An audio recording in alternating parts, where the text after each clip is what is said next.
I'm Grace Gatley. I'm a textile artist and hand embroiderer. I studied textile design at college and university, so I went to Falmouth University.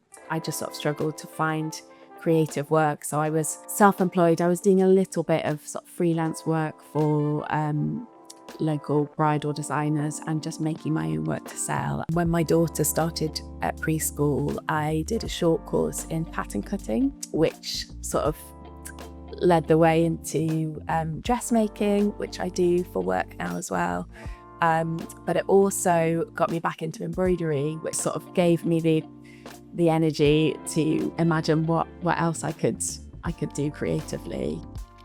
I decided to enter the Hand and Lock Prize, and they host an international embroidery prize every year.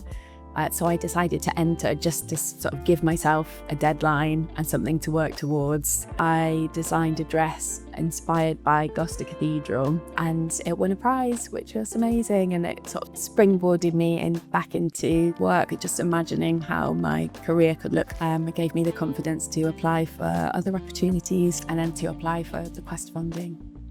I decided to apply for the QEST funding off the back of my artist residency because I knew that I wanted to pursue embroidery further. I'm using a lot of traditional hand embroidery techniques in my work now anyway, but I just felt like I needed more of a sort of traditional foundation of knowledge for my work.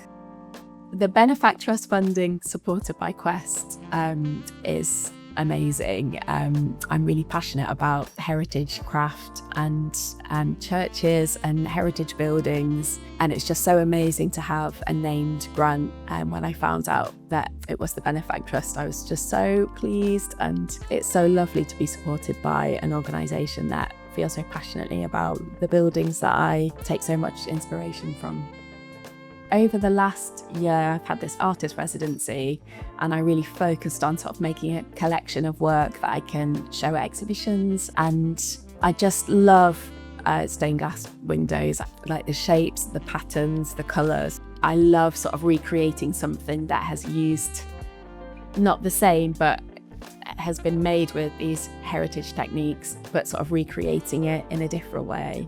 Churches hold the most incredible collection of art that is so accessible for everyone, but I think we've just sort of fallen out of the habit of going into these places, and I love to think that my work might encourage people to go and see the things that have inspired the pieces that I'm making. My personal faith is such a huge part of my work. I think it's what draws me into these buildings that are inspiring the work that I'm making. I'm always drawn into beautiful old churches and cathedrals because of the beautiful peace that you get just being in these places that are centuries old, and just knowing that worshippers from across the centuries have walked in the same footsteps and sat in the same places. I think passing on heritage skills is so important. Churches and cathedrals are testament to the fact that we used to make things, and we used to make things beautifully. And it's great to see that there is more of a drive now for preserving these heritage skills, and not only preserving them, but teaching them. So I'm part of a new group of cathedral broiderers that are repairing beautiful Victorian altar cloth at the minute. We've also been repairing a gold work cope. There's so much beautiful work that exists now, and there's so much beautiful work that still needs to be made, and we need to have the skills to be able to preserve these things.